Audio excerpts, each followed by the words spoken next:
Je tiens à remercier tous nos confrères tunisiens pour cette hospitalité, même si elle est en distanciel. J'essaie, à travers ma présentation, de vous rapporter le vécu de l'ORL dans un épicentre réellement de l'épidémie en Algérie, qui est la wilaya de Blida. Donc, comme vous le savez, nous vivons actuellement une crise sanitaire inédite. Elle est due à ce coronavirus, qui reste quand même un virus imprévisible sur tous les plans. Donc, tout ce qui est vérité aujourd'hui ne peut pas l'être le lendemain. Donc, est-ce qu'on était préparé à Blida pour cette épidémie? Je vais dire non. On est en train de vivre réellement une situation depuis le mois de mars, une situation de guerre qui nécessite toute la collaboration et les efforts de chacun de nous. Est-ce que l'ORL se résume dans la prise en charge de cette épidémie, ou bien casser cette épidémie à rechercher seulement un seul signe, l'anosmie? Je dirais non. Là, à Blida, on a essayé de faire un circuit des malades, parce que là, on n'est pas réellement préparé à cette épidémie. Et là, on a pris comme référence celle du professeur Pascal Walter d'Italie, où il a essayé de dégager 5 phénotypes. Le phénotype 1, ce sont des patients avec fièvre, mais qui ne présentent pas de symptômes respiratoires. Et là, il représente la grande partie des patients. Et dans cette case-là de phénotype 1, je dirais que les symptômes mineurs d'ORL ou bien certaines formes mineures de COVID sont représentés par une symptomatologie essentiellement ORL.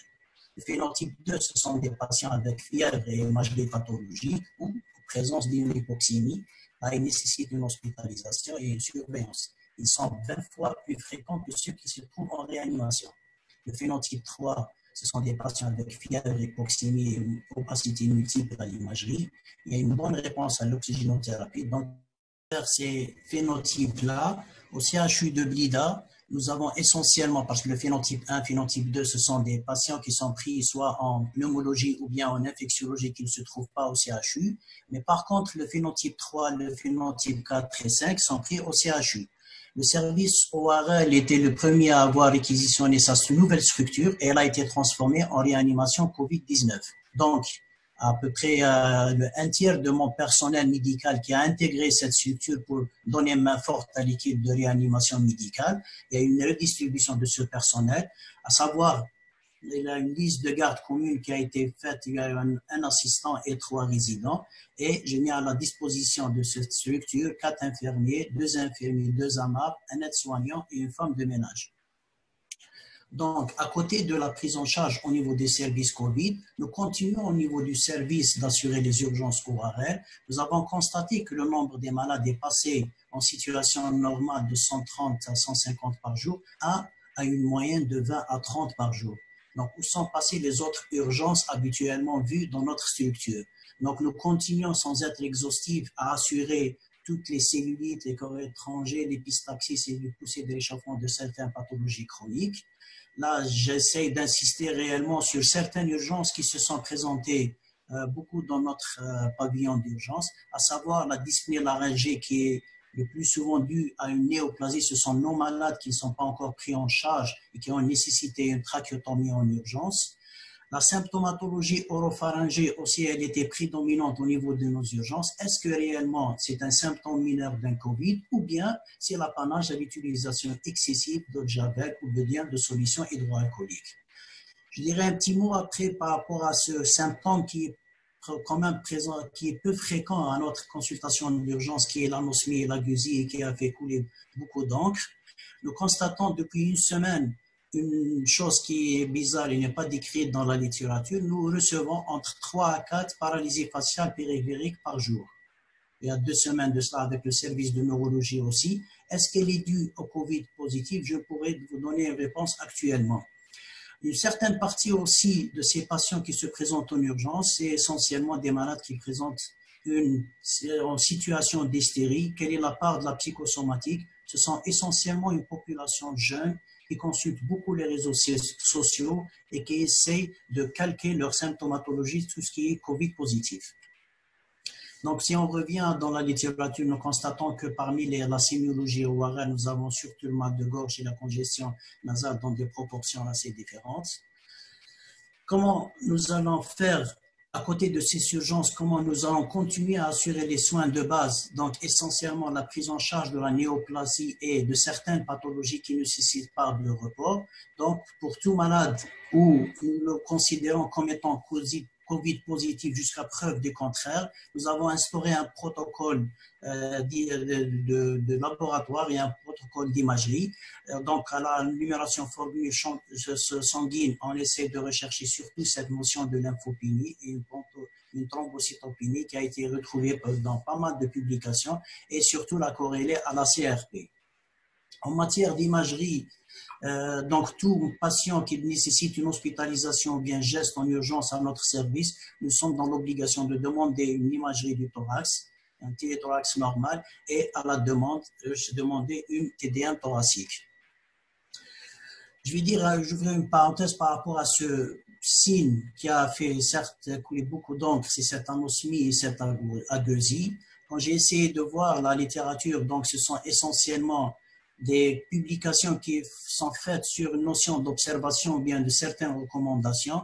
Et à l'heure actuelle, je n'ai lu aucune méta-analyse par rapport à ce signe-là. Donc, c'est un signe qui n'est pas retrouvé dans toutes les publications et surtout en Chine. Ça a été rapporté par la Société iranienne de rhinologie, la Société britannique de rhinologie, l'Académie américaine et la Société française d'ORL. Ce qu'ils ont dit au début, la corticothérapie est contre-indiquée. Je pense qu'il n'y a pas de preuve réellement scientifique pour que la contre-indication à l'utilisation par rapport à ce signe-là. Donc, mais quels que soient les symptômes rapportés, je le considère quand même comme un symptôme d'intérêt pour la prise en charge de l'épidémie en elle-même.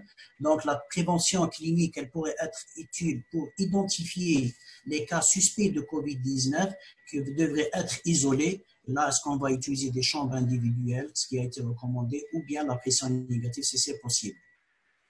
Donc, ça reste quand même un signe où il y a une sémiologie qui est subjective, surtout dans les formes mineures de COVID-ORL, c'est les formes ORL, mais on doit garder à l'esprit qu'on est en train de gérer une épidémie et ce n'est pas des malades.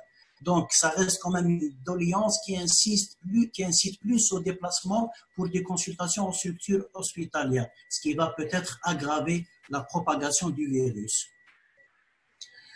Donc, pour mon personnel soignant, réellement là, j'ouvre une parenthèse parce que là, il y a une nécessité urgente de prise en charge de ce personnel-là, parce que ce qu'on constate, il y a un état psychique et moral de l'équipe soignante qui est vraiment effondré avec un burn-out. Il y a un stress qui est très intense que nous sommes en train de vivre. Surtout, aussi, il faut tester la résilience de l'entourage proche du personnel soignant, essentiellement les conjoints et les enfants. Et on doit toujours insister sur la protection au lieu de travail. On n'est jamais préparé à cette situation exceptionnelle. Je ne vous cache pas, je déplore que 3 de mes infirmiers sont atteints de Covid. Moi-même, j'ai fait le test par rapport à ça parce que dans certaines situations, nous étions moins vigilants et nous n'avons pas respecté certaines mesures de barrière d'hygiène. Donc, à cette situation exceptionnelle, il nous faut des mesures exceptionnelles. Doit-on considérer le Covid-19 comme étant une maladie professionnelle? Et pour conclure, je dirais que le confinement reste l'arme efficace contre cette épidémie, avec ce qu'elle a causé comme répercussions et des conséquences surtout sociales et morales, économiques et sanitaires.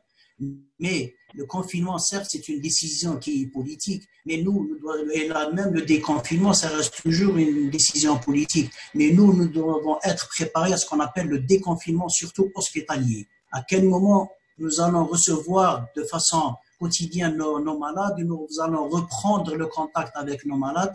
Pour cela, il nous faut réellement une stratégie claire, basée essentiellement bien axée sur 2 points essentiels. Je dirais la détection. Est-ce que les tests virologiques et sérologiques peuvent réellement nous donner une vision claire par rapport à ce déconfinement, surtout hospitalier, et surtout, j'insiste sur la protection. Nous vivons, comme vous le savez, une guerre importante des masques. Là, je dirais, là, du côté gauche, c'est mon équipe soignante au moment d'une urgence où on était obligé de faire une trachéotomie.